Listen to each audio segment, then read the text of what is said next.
हरे कृष्णा। आप सबका हार्दिक स्वागत है। जगत गुरु श्रील प्रभुपाद के जय, गुरुदेव महाराज की जय। तो आपको काल्य के विषय में बता रहा था मैं भाग 1 में, ये भाग 2 है। क्या हुआ, जब भगवान ने काल्य को ये आदेश दिया कि तुम रमणीक द्वीप चले जाओ, तो उसने कहा कि मुझे गरुड़ जी से भय है, क्योंकि जो गरुड़ जी है वो भगवान विष्णु के वाहन हैं। और भगवान विष्णु के वाहन होने के गरुड़ जी जाते थे रमणीक द्वीप, वहाँ पर वो सर्पों को भी खा लेते थे और कई सर्पों को वो घायल भी कर देते थे। तो क्या हुआ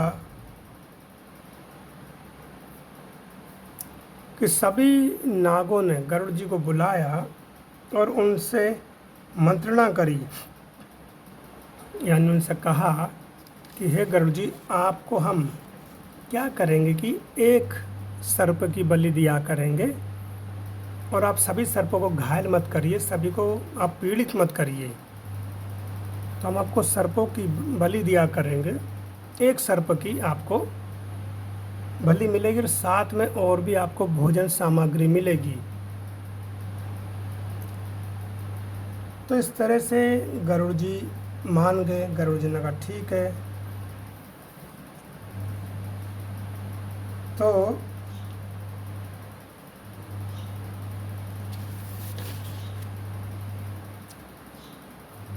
गरुड़ जी ने ये बात स्वीकार कर ली। गरुड़ जी ने कहा कि प्रतिदिन मुझे एक नाग की बलि चाहिए, यानी एक नाग मुझे खाने को चाहिए और बाकी जो तुम सामग्री दोगे वो अलग है। तो ये तय हो गया। इस तरह से क्या हुआ, एक एक नाग की बलि रोज गरुड़ जी आकर के रमणीक द्वीप में लिया करते थे। तो जब काल्य के बात आई तो काल्य ने क्या किया कि जो गरुड़ जी को देने वाली बलि की सामग्री थी स्वयं सारी की सारी खा ली और गरुड़ जी से युद्ध करने के लिए तत्पर हो गया। तो गरुड़ जी जब आए तो गरुड़ जी ने देखा कि मेरी सारी सामग्री वहाँ नहीं है और ये कालिया यहाँ बैठा हुआ है। तो गरुड़ जी और कालिया का आपस में युद्ध हुआ, बहुत समय तक युद्ध हुआ। तो जब कालिया घायल हो गया, उसको भय लगा कि गरुड़ जी मुझे खा लेंगे, मुझे जान से मार देंगे। तो रमणीक द्वीप से वह अपनी जान बचा करके भागा, सीधा यमुना जी में आ गया और यमुना जी में रहने लगा निर्भय होकर के। तो यमुना जी में ही क्यों आया गरुड़, ये कालिया, इसके अंतर्गत एक और कथा आती है कि जैसे गरुड़ जी वो एक भगवान विष्णु के वाहन है लेकिन पक्षी हैं, तो वो मत्स्य भी खाया करते थे, यानी मछलियाँ खाया करते थे। तो वो कई बार वृंदावन में आते थे और वृंदावन में आ करके वे यमुना जी में मछलियाँ खा करके अपना उधर पूर्ति करा करते थे।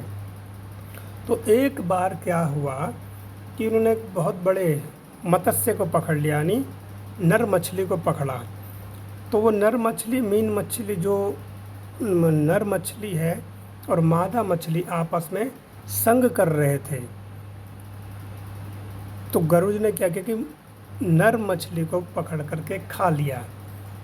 तो इसी से वो जो मादा मछली थी वो बड़ी दुखी हुई और वहीं पर उसी यमुना जी के अंदर जल में एक सौभरी नाम के ऋषि तपस्या कर रहे थे कई वर्षों से।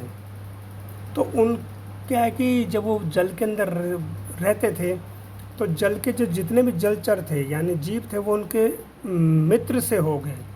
इसमें मछलियाँ थी, कछुए थे और भी जो जल के अंदर रहते हैं, इस तरह के जीव जो थे वो उनके मित्र हो गए। तो उनको एक स्नेह हो गया था जलचरों से सौभरी मुनि को, और सौभरी मुनि से जलचरों को आपस में मित्रता और प्रेम हो गया। तो जब सौभरी मुनि ने ये दृश्य देखा कि एक नर मछली को गरुड़ जी ने खा लिया, जब वो आपस में मिलन कर रहे थे तो उनको क्रोध आ गया और उन्होंने कहा कि आज के बाद गरुड़ जी से कहा कि मैं तुम्हें श्राप देता हूँ, अगर आज के बाद तुमने यमुना जी में प्रवेश किया तो तुम्हारी मृत्यु हो जाएगी। वैसे गरुड़ जी को कोई श्राप नहीं लगता, ना कोई दे सकता, क्योंकि वो भगवान विष्णु के वाहन हैं, लेकिन ऋषि का सम्मान करने के लिए वो गरुड़ जी दोबारा कभी यमुना जी में नहीं आए। तो यह बात कालिय जानता था, इसलिए वह यमुना जी में आकर के रहने लगा। तो जब कालिय ने ये बात बोली भगवान से कि मुझे तो गरुड़ जी से भय है, तो क्या हुआ कि भगवान कृष्ण बोले कि आज के बाद तुमको कभी गरुड़ जी से भय नहीं रहेगा।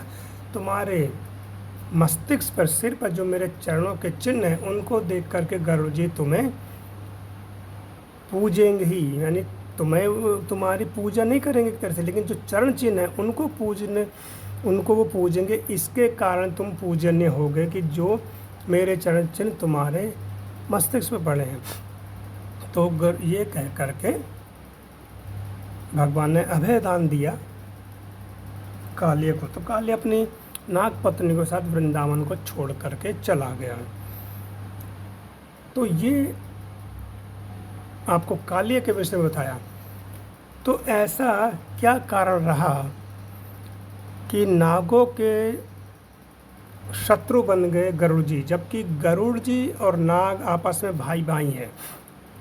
कश्यप ऋषि हैं, उनकी कई पत्नियां हैं, जिसमें सर्वप्रथम प्रमुख है अदिति, जो देवताओं की माता है, इंद्र की।